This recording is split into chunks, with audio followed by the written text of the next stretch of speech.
All right, part 8 of Who the Fuck Did I Marry? So we submitted an offer on the house in Smyrna. I sent it over to Scott, our realtor, and next day comes, Scott asks if we can take a phone call. So he calls us and tells us that the offer was not accepted and the builder did not do a counter offer. We don't exactly know why. We don't exactly know why he didn't accept it, but the bottom line is that we figured out later on that he didn't want to finish the basement. So the offer was not accepted. The house fell through. I was okay with that because, again, I knew he had put in an offer. So we continued looking at other houses. We found another house in Smyrna that he really liked. I thought that it was way too big for just the two of us. And so the price of this home was much higher than the $750,000 that Chase had approved for the mortgage.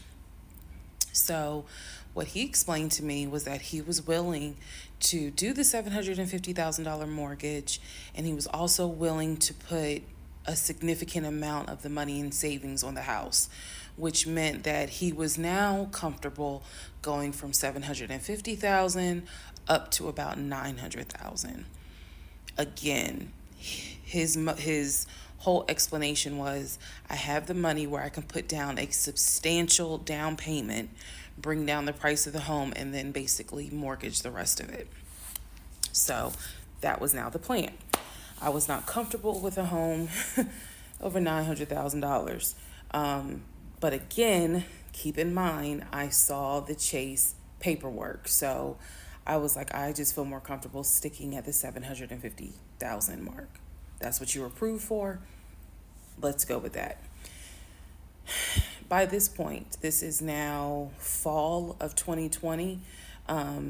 We had been talking about marriage. I had my ring. He had made VP at the company. And again, he was calling me every day from work. I need to kind of explain how the company was ran, because when you think VP, you would think he would be in an office. It was a condiment company, so they actually were producing the condiments, and I'm not saying the name of the company on purpose, but they were producing the condiments in this particular plant location. So a lot of times, he would simply tell me that he walked the floor, checking in with his subordinates, basically. Now, how did he go to work? For the most part, at this point, he left before I woke up. However, pretty much he wore dress pants, kind of like a dark navy blue cargo pant, and he had a polo shirt with the company logo on it.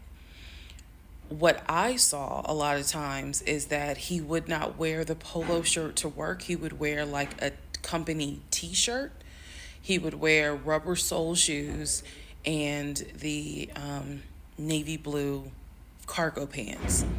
I didn't think it was a uniform, but it reminded me of what someone would wear when I worked at Amazon, if you're going to be doing manual labor. He didn't go to work sloppy looking at all, but it definitely was not suit and tie. Nowhere near suit and tie. It is fair to note that outside of work, he was a man who he loved to dress. He loved to wear the latest Jordans. He loved to collect watches. He collected a lot of Invicta watches. He loved to collect hats. He wore hats, baseball caps everywhere because he didn't like the shape of his head.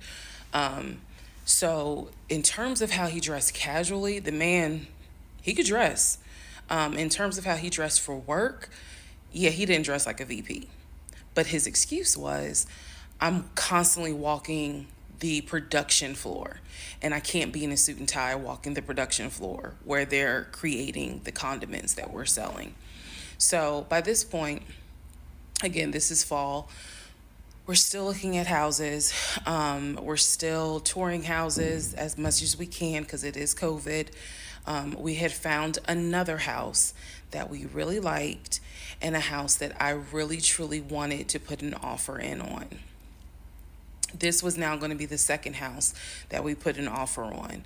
He put in the asking price, I believe, was about 700,000. He put in under asking an offer for about 650,000. I'm guessing, but I'll try to find the house and put it on the story. The reason that house fell through, we found out that the home was sitting on a septic tank. We found out that the septic tank had an issue, and it would have taken about $15,000 to $20,000 to fix the septic tank. The sellers were not willing to fix the septic tank. Personally, I didn't really care for the house that much. I'm the one who was like, I don't really want it. So even though we put an offer in, we had 24 hours where we could pull our offer back. And so we did. Once we found out, I believe it was in the disclosure. And if you're a realtor, please feel free to tell me if I'm using the wrong terminology, but I believe it was in the disclosure that they told us the septic tank needs to be replaced. That's when I was like, nah, I don't want that house. So we pulled out. The house fell through, and so I was fine with it because, again, I was heavily involved. I saw him sign the offer. I knew every step of what was going on. Our real estate agent, Scott, was amazing, but you will see when I get to it where he made a mistake as a real estate agent.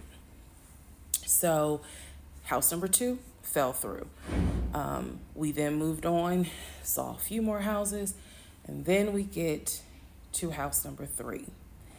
I'm going to pause talking about the houses because now I need to introduce what happened with the cars. Stay tuned.